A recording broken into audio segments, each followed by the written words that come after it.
아멘. 하나님 아버지, 오늘도 복된 주일을 허락하여 주시고 하나님 앞에 영과 진리로 예배하게 하시되 시온 찬양대에서 하나님께 찬송을 올려드렸습니다. 하나님 앞에 연락되기를 원하옵고 우리 평생에 사는 동안에 하나님과 동행하며 찬송하는 인생이 다 되게 하여 주옵소서. 주시는 말씀 예비하신 은혜가 우리에게 부어지기를 간구하옵고 듣는 귀를 주시기를 원하옵고 예수님의 이름으로 기도드립니다. 아멘. 우리 교회 주변에 텃밭이 좀 있습니다.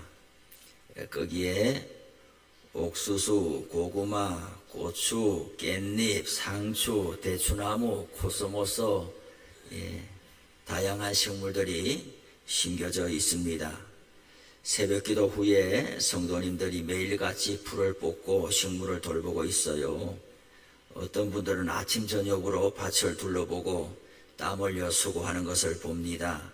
정말 교회를 아끼고 사랑하는 마음이 오늘 찬양대로 또 주방 봉사로, 차량 봉사로, 예배 안내로, 예배 기도로, 또 공헌 위원으로, 또 쉼터에서 여러 모습으로 표현되고 있는데 어느 하나만 더 귀하다 할 수 없고 모든 것이 다 각자의 형편과 처지에 따라 하나님을 섬기고 교회를 사랑하는 모습인 줄로 압니다. 이러한 성도님들을 보면서 저도 조금씩 흙을 만지면서 살아가야겠다 싶어서 며칠 전에 호미 2자루, 괭이, 삽, 장화, 밀짚 모자, 손에 끼우는 토시를 구입했습니다. 본래 실력 없는 사람이 장비 욕심이 많은 거예요. 또 일이 잘 안 되면 장비 탓을 하고 그래요. 어떻게든 제가 나름대로 한 세트를 준비해서 그 다음날 새벽기도 마치고 뒤에 밭에 나갔다가 모기한테 뜯겨가지고 그만 얼른 들어오고 말았어요. 그리고 풀을 좀 뽑으려고 제 괭이를 들고 이렇게 저렇게 해봤더니 되지를 않아요. 마당에 있는 풀은 괭이를 들고 서서 하면 되지만은 밭에 심어놓은 식물들을 보살필 때는 서가지고 할 수가 없어요. 호미를 들고 쪼그리 앉아서 일일이 손을 대야 하는 거지요. 곡식이 저절로 자라는 게 아니라 자식을 키우는 것처럼 정성을 기울여야 하는 것을 새삼 배우게 됩니다. 요즘 새벽마다 창세기를 배우고 있지 않아요? 아담과 하와가 에덴 동산에서 쫓겨난 후에 온갖 고생을 하며 살았지만은 하나님을 경외하는 신앙을 지켜내려고 무척 애를 썼다고 봅니다. 첫 아들 가인을 낳고는 내가 여호와로 말미암아 득남하였다라고 했습니다. 출산의 고통도 있지만은 그 기쁨을 하나님께 올려드린 것을 알 수가 있습니다. 고대 시대에는 장남에 대한 기대와 사랑이 남달랐다는 것을 우리는 잘 알고 있습니다. 아담과 하와가 아이들에게 어떻게 신앙 교육을 했는지 성경에 나와 있지는 않지만은 우리는 충분히 짐작하고도 남음이 있습니다. 범죄한 인간을 심판하시고 동산에서 쫓아내시면서도 하나님은 가죽옷을 만들어 입히셨습니다. 그러한 하나님의 사랑을 경험한 그들은 동산에서 쫓겨난 이후에 자식들만큼은 자신들의 죄를 반복하지 않도록 만복의 근원 되신 하나님께 순종하면서 은총을 받아 누리면서 살라고 얼마나 애를 쓰겠습니까? 성경에 그렇게 나오지는 않지만은 우리는 충분히 그렇게 생각할 수가 있는 것이죠. 그런데 가인은 아벨을 죽이는 살인자가 되었고 부모를 떠나 유리방황하는 형벌을 받았습니다. 아담과 하와가 에덴 동산에서 쫓겨난 것처럼 부모와 함께 살던 가인도 쫓겨나서 저 멀리 유리방황하는 인생이 되고 말았습니다. 아담과 하와의 마음이 어땠을까요? 작은 아들은 큰 아들에게 죽임을 당해서 잃어버리고 큰 아들은 하나님의 심판을 받아서 쫓겨남으로 또 잃어버렸습니다.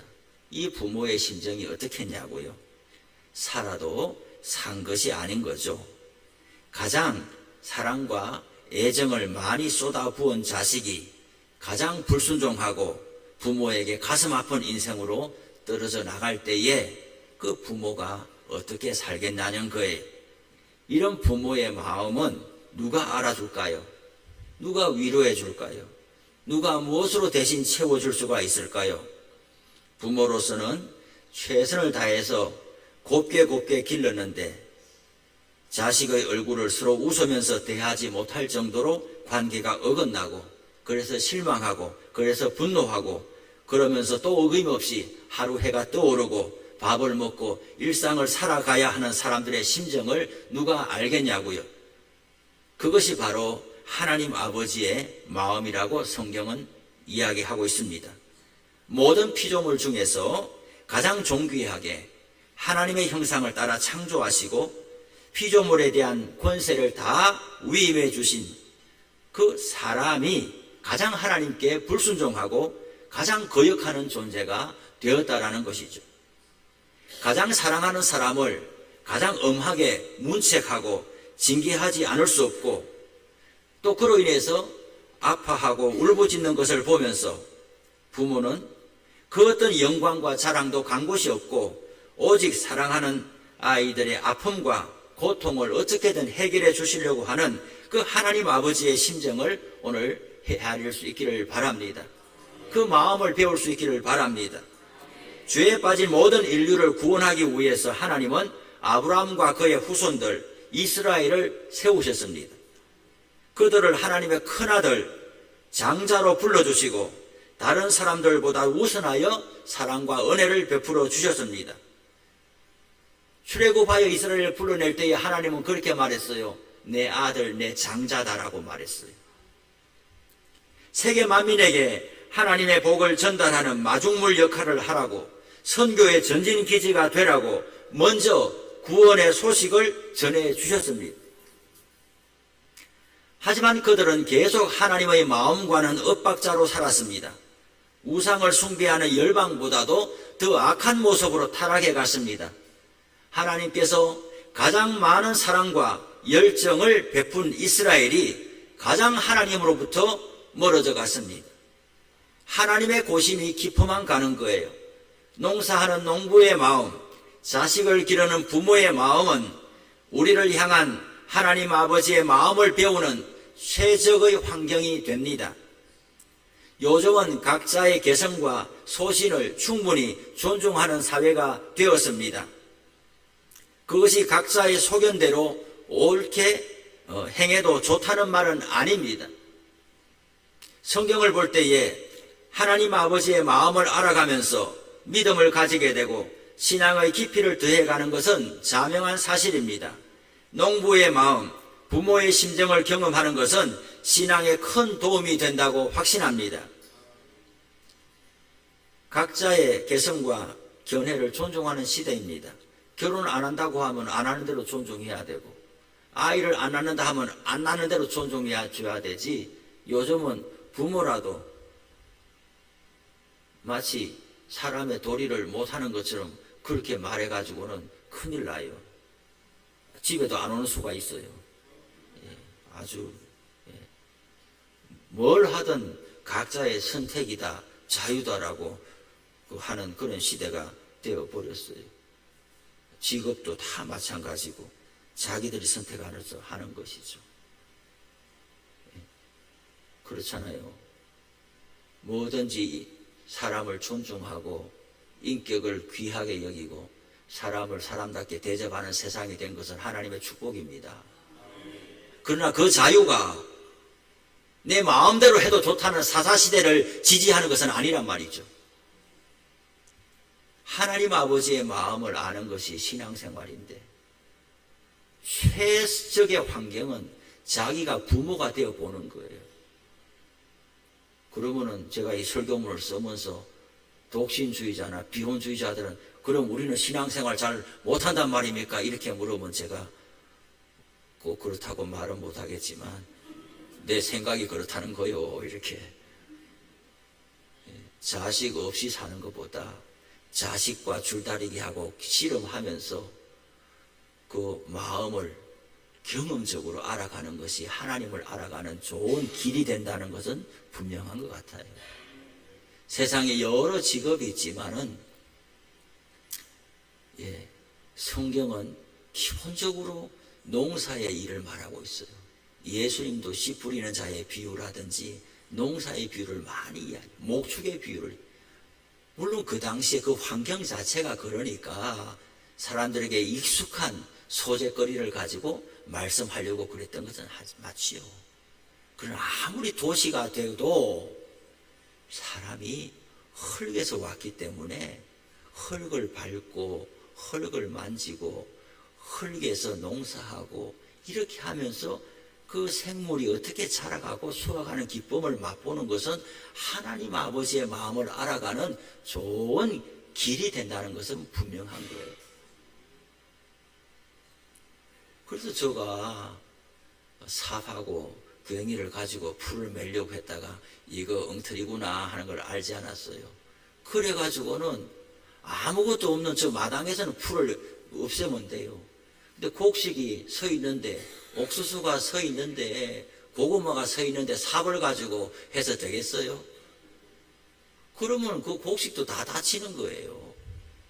곡식을 안 다치게 하려고 그걸 손으로 붙잡아 가면서 호미를 가지고 살살살살 이렇게 해서 그 잡초를 뽑아내야 하는 것이고, 잡초를 뽑을 때도 그 뿌리가 깊게 들어가 있으면은 그 옆에 붙어 있는 곡식이 상하지 않도록 조심해서 이렇게 해가지고 뜯어내야 되는 것이지, 그냥 가가지고 풀만 뜯어낼 욕심으로 하면은 곡식까지 상하게 되는 것이고, 기본적으로 우리 이성희 지사님이 잘 듣고 있어요. 지금 맞는 소리를 하나 틀린 소리 하나 이렇게 지금 잘 듣고 있어요. 기본적으로 이 농사하는 사람은 일단 허리를 숙여야 일이 됩니다. 일단 무릎을 꿇어야 일이 되는 거예요. 뻣뻣하게 서가지고 삽질해가지고는 농사가 안 되는 거예요. 귀한 곡식일수록 땅에 엎드리고 무릎을 꿇고 그렇게 막 이렇게 거의 기다시피 하면서 해야 그게 농사가 되는 것이지. 그래서 농사하는 농부는 그에 맞는 옷차림을 해야 되는 거예요. 양복 입고 넥타이 메고 밭에 가가지고는 아무것도 되질 않아요. 이렇게 하나님을 알아가는 일들이, 제가 여기 와서 그걸 더 알게 됐어요. 다른 데 있을 때는 뭐 흙을 만질 일이 뭐가 있어요. 산에 산책이나 가면 뭐 맨발 걷기나 할까 뭐 그럴 일이 없는데, 여기 와서 보니까 밭이 있는데 그 밭에서 흙을 만지면서 제가 이게 살아있는 신앙교육이 되는구나 하는 것을 알게 됐어요. 그렇다고 전부 다 농사꾼이 되라는 말은 아니고, 아파트에 살더라도 조그마한 텃밭이라도 해서 흙을 만져가면서 곡식을 다루가면서 신앙을 배울 수 있기를 바랍니다. 나는 텃밭도 없고 나는 그 아무것도 없다 하면은 우리 교회 마당에 와가지고 이성희 집사님하고 같이 좀 도와가면서 하면 좋아요. 네, 저는 그래요. 이 밭이 있는 것이 산 신앙교육하는 좋은 터전이 됩니다. 그렇다고 해서 우리 땅을 전부 밭으로 만들어서는 안 되겠어요. 집사님, 온통 밭으로 너무 만들어버리면 또 우리 모두가 부담이 되는 수가 있어요. 그렇지만 또 도움이 되는 것은 사실이에요. 신앙교육에 도움이 돼요. 여러분, 오늘 성경에 보니까 백부장이 등장하고 있어요. 이 백부장은 로마 군대의 지휘관입니다. 100명의 부하를 통솔하는 사람이에요. 요즘 군대로 말하면 중대장쯤에 해당되는 것 같습니다. 이 사람은 로마 사람이에요. 이방인이에요. 로마 제국 산하 유대 식민지에 파견되어 온 군인이에요. 모든 면에서 유대인들에게 우월감을 가질 만한 신분과 위치에 있습니다. 그런데 이 사람이 오늘 예수님께 나왔어요. 5절에 보니까 예수께서 가버나움에 들어가시니 한 백부장이 나와 간구하여 라고 그랬어요. 로마 군인 백부장은 식민지 백성들에게 간구하는 사람이 아닙니다. 이 연세가 90 이상 이렇게 가까이 되신 분들은 조금이나마 일제강점기 때의 경험이 있을 거예요. 일제강점기 때의 유년 시절의 경험이 있거나 아니면 그 선대들로부터 들은 바가 있을 거예요. 저도 저희 할머니가 1907년생인데 제가 고등학교 때까지 살아 계셨거든요. 그래서 일제강점기 6.25 때 이야기를 간간히 들을 수가 있었어요. 일본 순사가 우리 사람들에게 사정하거나 간구하거나 부탁하거나 엎드리는 일이 있습니까? 그럴 수가 없어요. 기본적으로 저들은 우리를 무시해요. 온갖 것을 다 빼앗아가도 우리는 빼앗길 수밖에 없어요. 왜 그러냐고 편들어줄 사람이 아무도 없어요. 오늘 성경에 나와 있는 이 당시에도 로마 백부장은 군인 시대에, 군사정부 시대에 군인으로 사는 사람의 권세는 이루 말할 수가 없어요. 그 백부장이 오늘 예수님께 나와서 간구한다. 이 사람은 누구에게 부탁하는 사람이 아니에요. 기본적으로 명령하는 것이 몸에 밴 사람인데 이 사람이 왜 예수님께 나와서 간구하고 있냔 말이에요. 심지어 예수님의 십자가 사건에서 보듯이 로마 시대 때의 군인들은 길 가는 사람을 불러다가 강제로 짐을 지어가지고 오리 2km는 그냥 동행명령 해가지고 데려갈 수 있는 것이 당시 로마 시대였어요. 그런데 이 백부장이 왜 예수님께 와서 저자세가 되고 납작 엎드려서 간구하고 사정하고 있냐는 말이에요. 이것이 바로 믿음의 출발점이라는 거예요. 지시하고 명령하는 사람은 믿음의 세계에 입문하기가 어렵습니다. 권력과 힘을 자랑하는 사람들은 자신의 처지를 잘 모릅니다. 하루아침에 모든 것이 사라질 수 있다는 것을 잘 모르는 거예요. 자신의 위치와 자리를 이용해서 사람을 함부로 대하는 것은 있어서는 안 되는 거예요. 예수님은 낙타가 바늘 귀로 나가는 것이 부자가 하나님의 나라로 들어가는 것보다 쉽다고 그랬어요. 그렇기 때문에 다른 사람들보다 그것이 무엇이든 비교 우위에 있는 사람이 예수님께 나온다라는 것은 주목하여 살펴봐야 되는 거예요. 이 사람은 자신의 위치와 신분에 어울리지 않게 어떻게 예수님께 나왔을까? 6절에 보니까 주여 내 하인이 중풍병으로 집에 누워 몹시 괴로워하나이다. 이 사람이 두려워하는 것은 위에 있는 천부장밖에 없어요. 자기가 백부장이니까 자기 위에 있는 천부장한테나 굽신거리고 아쉬운 소리 하는 것이 그 식민지에 있는 백성들한테 누구를 보고 아쉬운 소리 하며 심지어 주여 당신은 나에게 왕입니다. 당신은 나의 주인입니다. 이런 소리 할 사람이 아닌데 오늘 백부장은 예수님을 향하여 먼저 부르기를 주여 내 하인이 중풍병으로 집에 누워 몹시 괴로워합니다. 이것 때문에 나온 거예요. 백부장 정도 되면 자신의 명령으로 움직일 수 있는 사람이 많습니다. 직업적으로는 부하가 100명이나 되는 거예요. 자신의 신분과 경제적인 형편으로 보면 집에서 살림을 도와주고 돕는 사람들이 많은 거예요. 종이든 하인이든 많이 있는 거예요. 그런데 이 백부장은 하인이 중풍병으로 고생한다고 해서 자기가 직접 나온 거예요. 사람을 보내가지고 예수 좀 불러와 이렇게 말할 수도 있잖아요. 그런데 이 백부장은 자기가 직접 신이 와가지고 엎드리면서 내 하인이 병들었는데 이렇게 사정하고 있어요. 자신의 가족도 아니에요. 자녀도 아니에요. 하인이 병들었는데 어떻게 이럴 수 있냔 말이에요. 그 당시에는 인권이나 사회복지를 말하던 시대가 아닙니다. 더구나 로마 시대에 식민지에 파견되어 나와 있는 백부장에게 하인은 참으로 보잘것없는 존재라는 말이에요. 병들면 내보내고 또 다른 사람을 고용하면 그만이에요. 그런데 어떻게 이 백부장은 하인을 위해서 본인이 직접 나서서 예수님을 찾아와서 간구하고 있느냐? 세상에서 누리던 명예와 자랑을 다 내려놓고 하인의 병만 고칠 수 있다면 내가 백부장이라는 게 무슨 소용이 있겠냐? 백부장이라고 안 불러도 좋다. 백부장 대우 안 해줘도 좋다. 나를 안 알아봐도 좋다. 내 하인의 병만 고칠 수 있다면 그거면 충분하다. 사람을 대할 때에, 부하를 대할 때에, 직원을 대할 때에 내 집에서 일해주는 사람, 일꾼, 소모품, 기능적으로 쓸모없음을 갖다 버리는 그런 사람으로 대한 것이 아니라 한 사람의 인격으로 생명으로 자신의 가족처럼 여기는 이 백부장, 흔하지 않는 모습입니다. 예수님은 백부장의 간청을 듣고 내가 가서 고쳐주리라 말씀했습니다. 백부장은 다시 한번 예수님을 향해 말합니다. 주여, 내 집에 들어오심을 나는 감당하지 못하겠습니다. 다만 말씀으로만 하옵소서. 그러면 내 하인이 낫겠습니다. 나도 남의 밑에 있는 사람인데 내 밑에 있는 사람을 부를 때도 가라 하면 가고 오라 하면 가고 이걸 하라면 하는데 예수님은 하물며 주님께서 나에게 말만 하면 다 됩니다. 왜 친히 이렇게 가시려고 합니까? 자신의 신분과 처지를 정확하게 알고 있는 사람이에요. 하나님의 아들이 자기 집에 오는 것을 감당치를 못하는 거예요. 분에 넘쳐서 견디지를 못하는 거예요. 너무나 황송하니까 말씀으로만 해줘도 너무 고맙습니다라는 거예요. 우리 집에 안 가도 예수님 말씀만 해도 우리 집에 있는 하인이 나을 줄 나는 믿습니다라는 거예요. 직업정신으로 단련되어 있는 사람들이라 자신의 상관이 누군지 아는 거예요. 하나님의 아들이 자기 집에 오는 것은 너무나 영광스럽지만은 도대체 그것을 감당치 못하겠다는 그런 겸손한 마음을 가지고 있어요.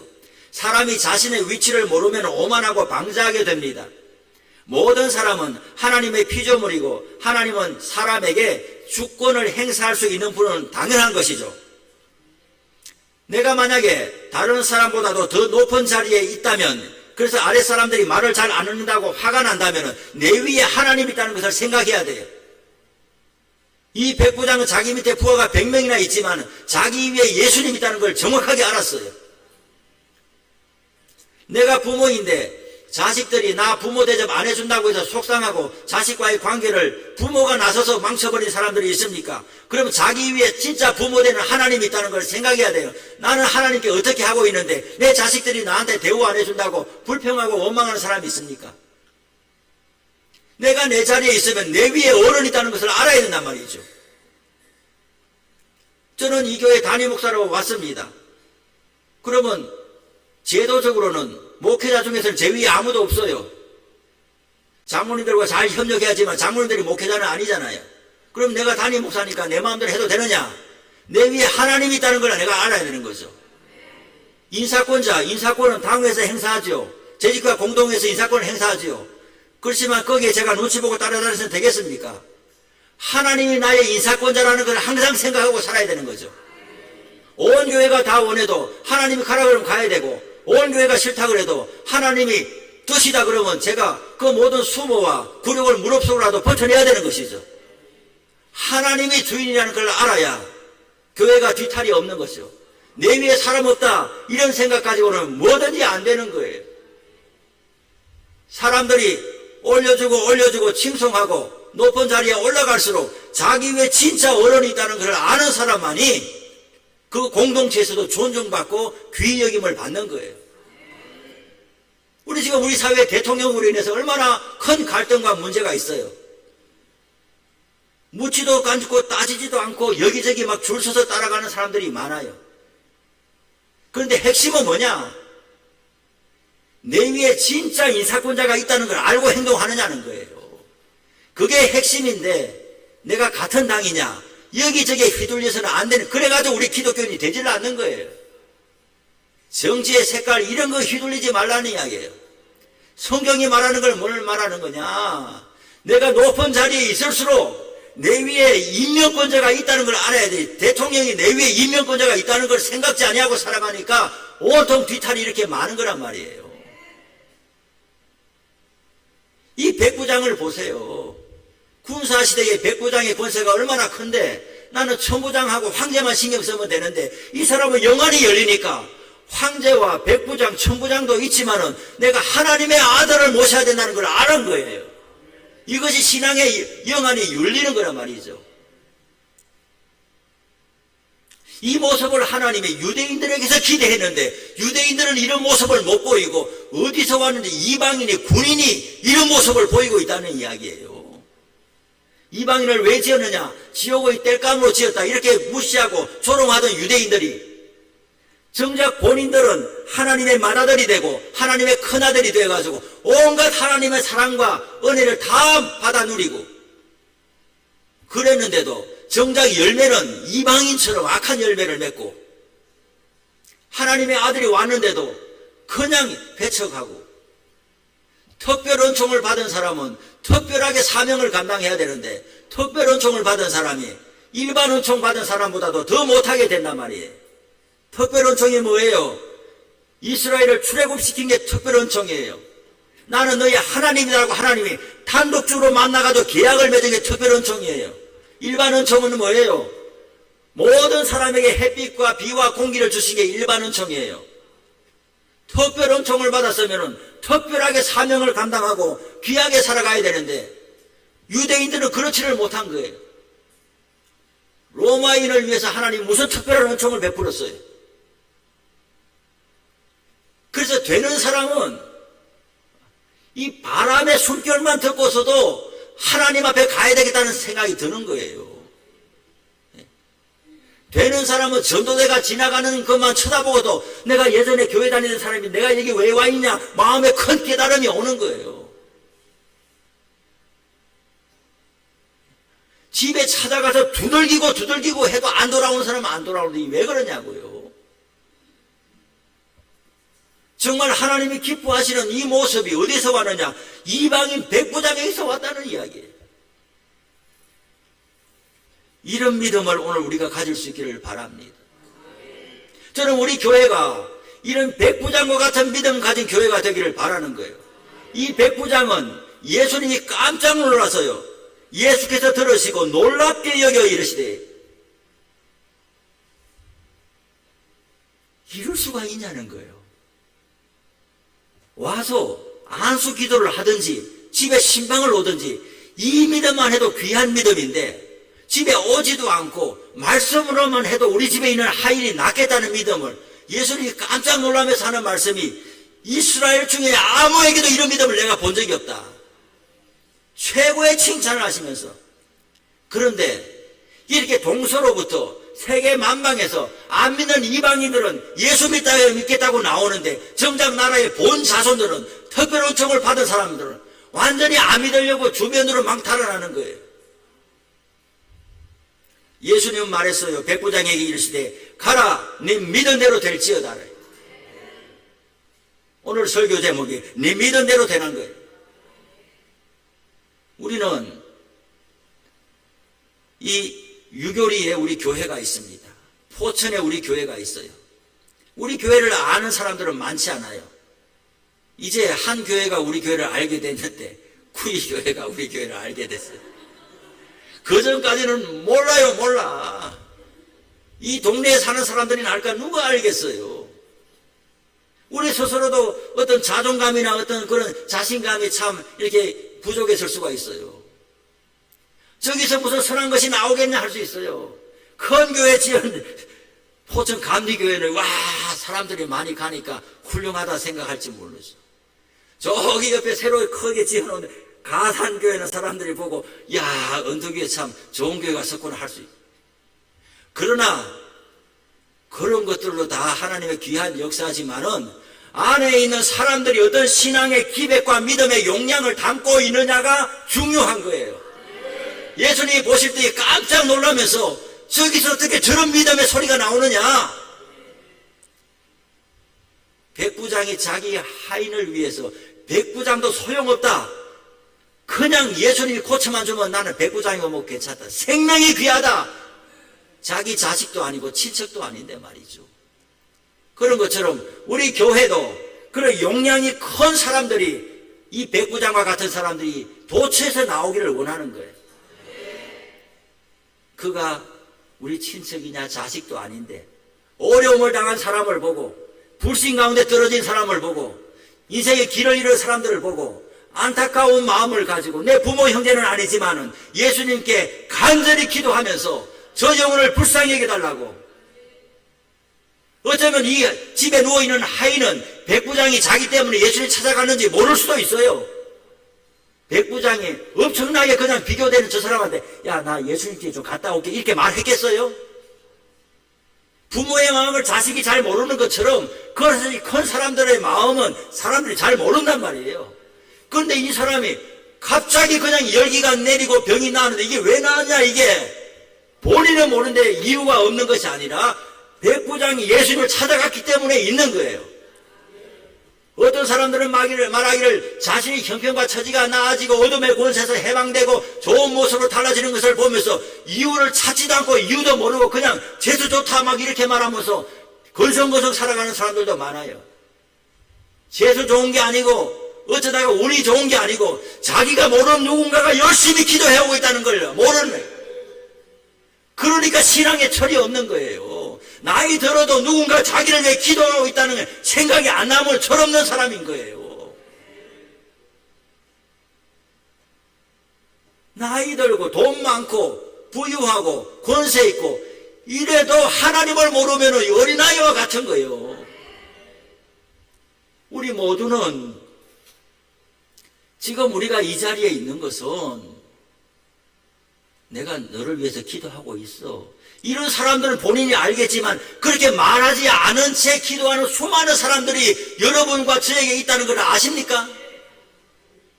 제가 담임 목사로 이 교회에 오게 지금 여기 서 있는 것은 저를 위해 기도하는 수많은 사람이 누군지 이름을 알 수도 있고 모르는 사람이 더 많겠죠. 그 중에 10명이 오늘 온 거예요. 여기에. 왜 오겠어요? 왜 오겠냐고요? 너무나 감사한 거죠. 제가 이 자리에 서가지고 가운 입고 설교하는 모습을 보니까 대견하기도 하고 하나님께 너무 감사한 거지요. 하나님이 사람의 기도를 들으시는구나 하는 것을 직접 눈앞에 보고 있으니까 지난번에 왔다 갔는데 또 온 거 아닙니까? 아닌가요? 우리 모두 그런 거예요. 믿음은 바라는 그대로 실상인 거예요. 하나님 앞에 심은 게 있어야 거둘 게 있는 거예요. 우리가 이토록 이 나이가 되고 이렇게 보란듯이 살아가면서 기도의 뒷받침이 있었다는 것을 빚진 자의 마음을 가져야 되는 거예요. 그리고 그 마음만 가져서는 안 되는 거예요. 이만큼 됐으면은 이제 나도 소리 소문 없이 누군가를 뒷받침하는 사람이 돼야 되는데 언제까지 기도받고 살 거냐 말이에요. 언제까지 이랬다 저랬다 하면서 자리에 못 잡을 거냐 말이죠. 세상적으로는 이미 다 할아버지도 되고 어른도 되고 아비도 되고 세상적으로 전부 다 어른이면서 신앙적으로는 누가 어른이냐? 뒤에서 뒷받침하는 사람이 어른인 거예요. 저는 우리 모두가 그렇게 되기를 바라는 거예요. 우리 교회가 그렇게 되기를 바라는 거예요.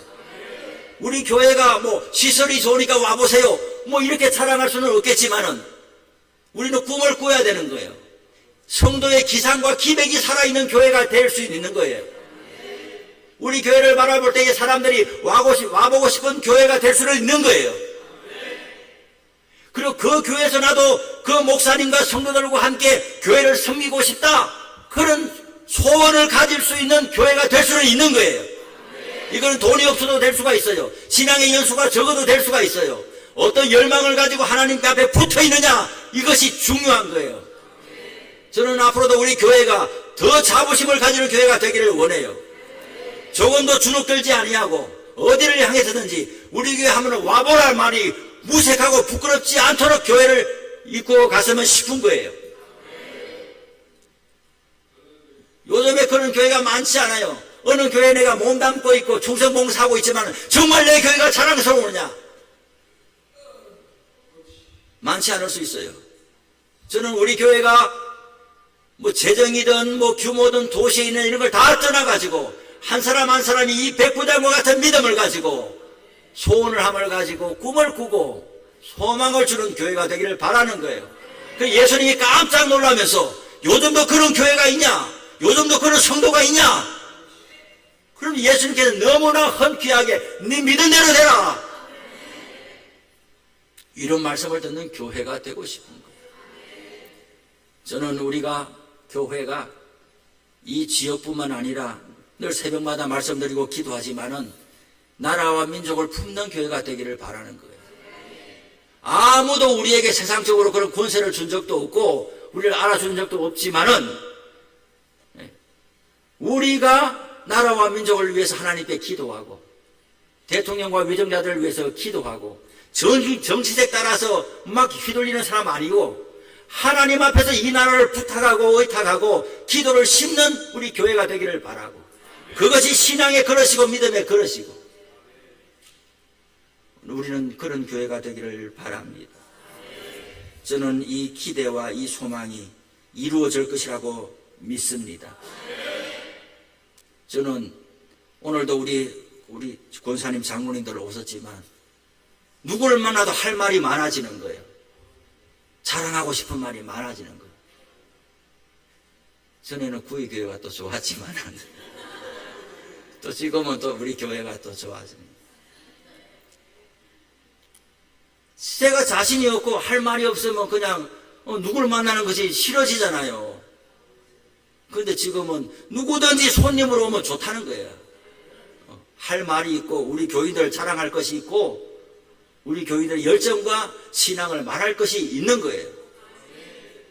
앞으로도 하나님께서 우리 교회를 더 귀하게 사용하여 주시고 물리적인 환경들은 또 교회의 부흥이나 이런 모든 것들은 순리적으로 가면 되는 거예요.